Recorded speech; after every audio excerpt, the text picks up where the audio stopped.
Hello and welcome to a YouTube rant from the podcast Wrestling Society. I am your loving leader, benevolent host, and Midwest monster, Troy Adams. And ranting along with me here today, he is the J to my Jimmy Uso, he be Kyle. What is up, Kyle? What is up, everybody?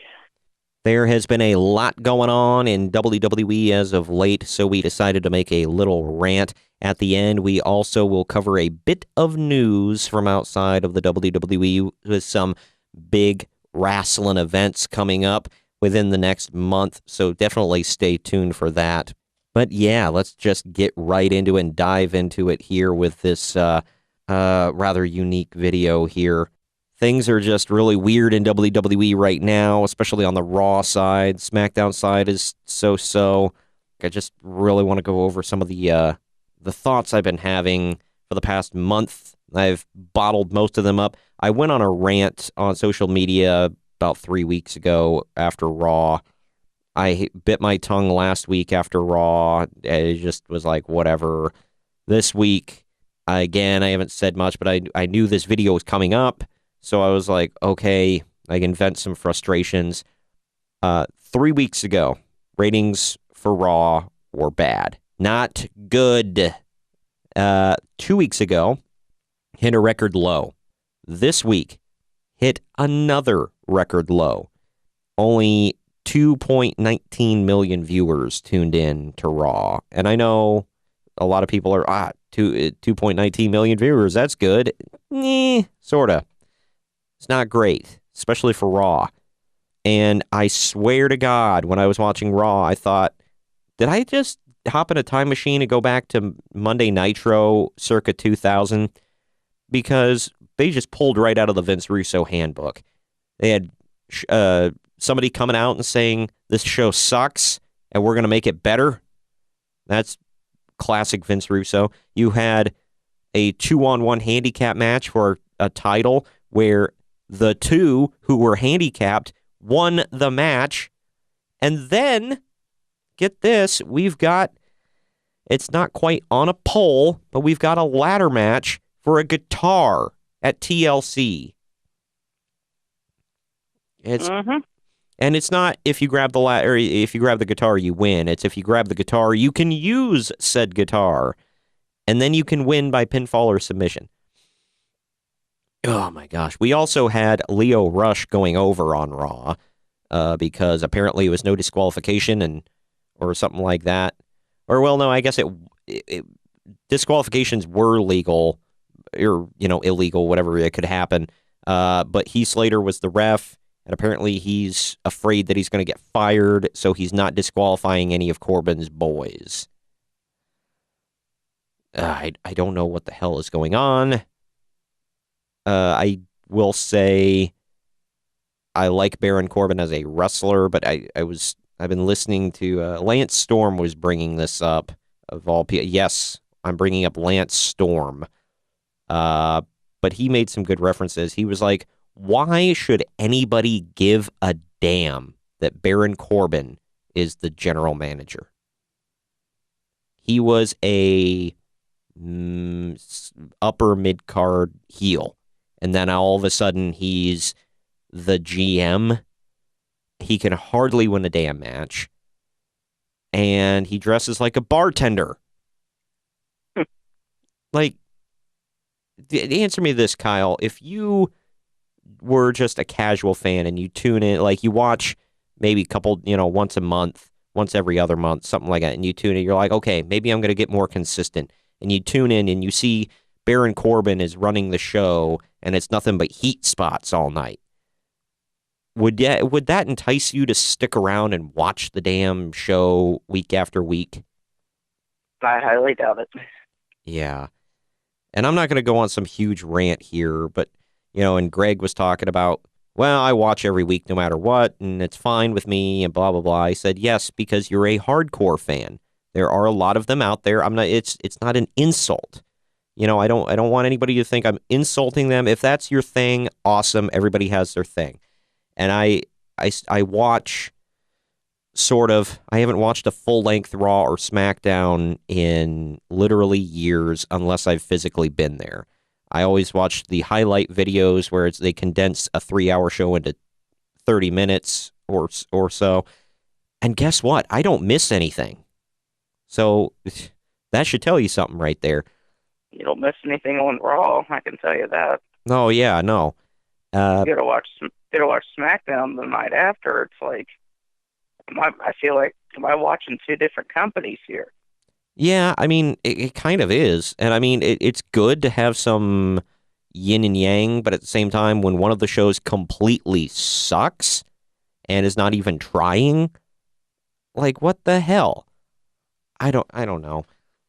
From what I heard 2 weeks ago, the only reason that it wasn't complete heat and the only reason that the baby faces went over a little bit was because of the death of President Bush, and they were in Texas, and Vince wanted to have some, happy spots throughout the show to cheer up the crowd. I'm like, really? Because, I mean, yes, death of a president, big deal. I get it. And people were probably a little sad about it, especially when they played dedication to him at the beginning and all that. However, judging by a lot of people I've talked to, that wasn't on anybody's mind during the show. Nobody cared during the show. So I don't know why he was using that as an excuse. Plus, I don't know. It was dumb. It was just all of it. Dolph Ziggler going over McIntyre was dumb. Finn Balor getting involved and then getting his crap kicked at the end of the night was dumb. And I've just blocked most of the rest of the show out of my mind. I know Lucha House Party went over the Revival again, like heels. Yeah, they're booked as baby faces, but they use heel tactics to win matches Because WWE doesn't know how to book baby faces. No. They don't get it. They do heel things. Oh, but they're baby faces. No. But heels that do baby face things or whatever, they're still heels. You mentioned the last month or so has been nothing but, heels getting heat. Seems like the biggest heels on Raw are the writers right now. Oh, gosh, I know. They're awful. The fact that they are cashing paychecks means that they are stealing money from Vince McMahon. It's robbery because whatever job they're doing is bad. And it really looks like they had absolutely no backup plan whatsoever if something were to happen to Roman Reigns. And look what's happening now. Well, yeah, they went full bore with him. And, I mean, even if Roman Reigns was still there, the show would still suck, in my opinion. Yeah. So that's not really... We'd have one babyface going over, I'd say. And Seth Rollins goes over occasionally. Dean Ambrose is somewhat entertaining. The fact that they keep bringing up... Like the inoculation thing that he was doing a couple of weeks ago. Dumb. Stupid. Just all of it. The hospital gimmick, dumb. The fact that they keep bringing Rowan up to get him heat, dumb. Just all of it. Brainless, brain-dead writing with no effort put in whatsoever. They're stealing... there's an old story about... I'm trying to think. Ernie Ladd, when he was an agent for WWE, he used to tell King Kong Bundy, he was like, Bundy, every time you cash your paycheck, you're stealing money, Bundy. You're worthless, Bundy. You're stealing money. And that's what these writers are doing. They're stealing money. Yeah. Now on SmackDown, I will say, even though this goes against, I'm not an environmentalist. I don't care. Same goes for you. You've made that abundantly clear.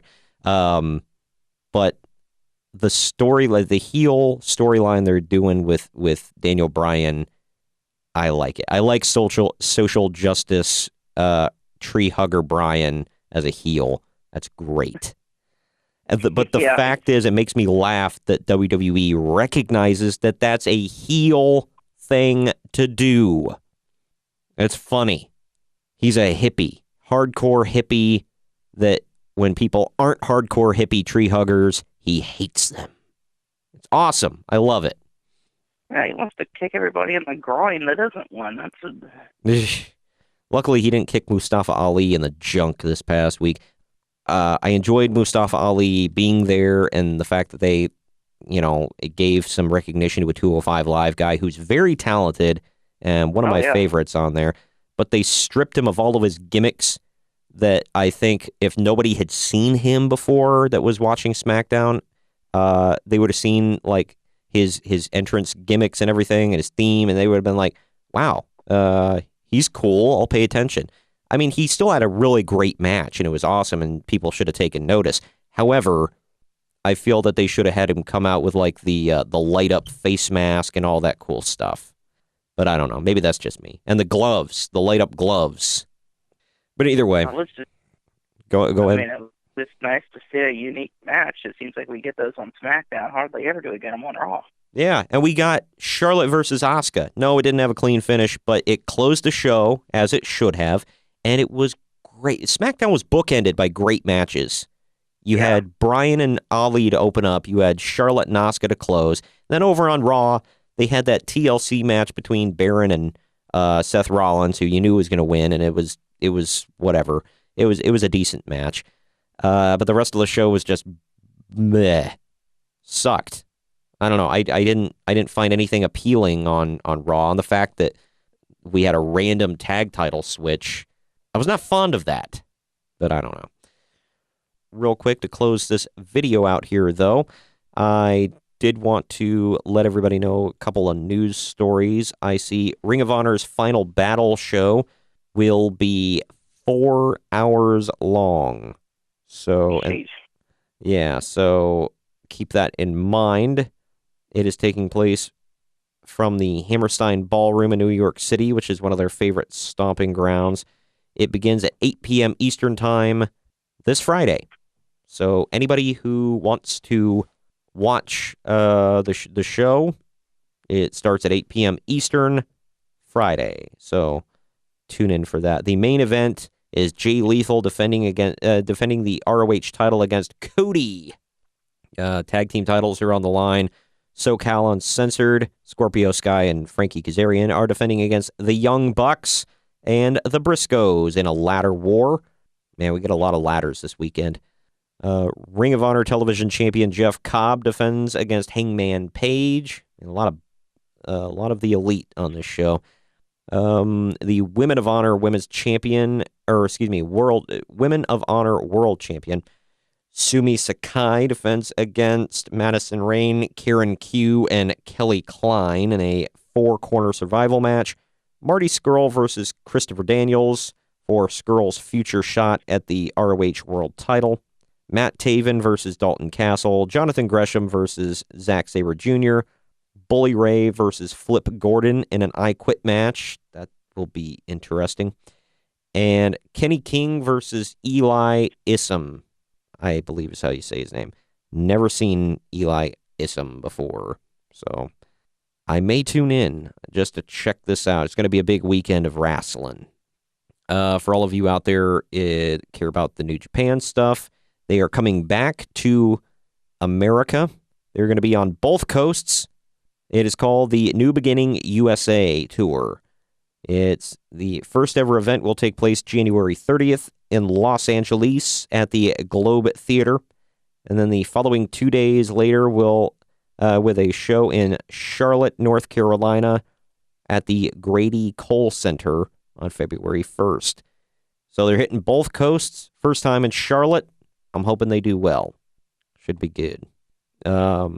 Then we got a big weekend, of course, in January coming up. It's going to be Wrestle Kingdom 13. Access TV has announced a 10-hour Kenny Omega marathon before Wrestle Kingdom 13. Good Lord. 10 hours. Friday, December 28th. Close out your year with Kenny Omega, ladies and gentlemen. With The Cleaner. They have announced the full card, by the way, for Wrestle Kingdom 13. The pre-show is a gauntlet match to determine the number one contender for the Never Six-Man titles. And then it's going to be Kota Ibushi versus Will Ospreay for the Never Openweight title. Yoshinobu Kanemaru and El Desperado versus Roppongi 3K versus Bushi and Shigo Takagi for the junior tag titles. Tomohiro Ishii versus Zack Sabre Jr. for the British heavyweight title. I didn't even know that was a thing, but you learn something new every day, I guess. For the heavyweight tag titles, it's the Guerrillas of Destiny versus the Young Bucks versus Evil and Sonata. For the U.S. title, it's Cody versus Juice Robinson. For the junior heavyweight title, it's Kushida versus Taiji Ishimori.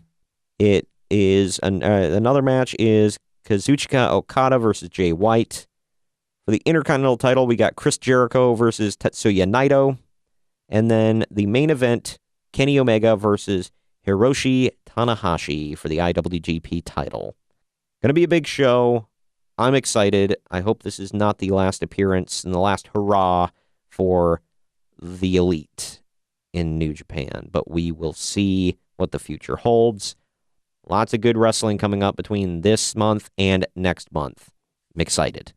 I hope you all enjoyed this little video that we did here. Thank you for joining me today, Kyle. Not a problem.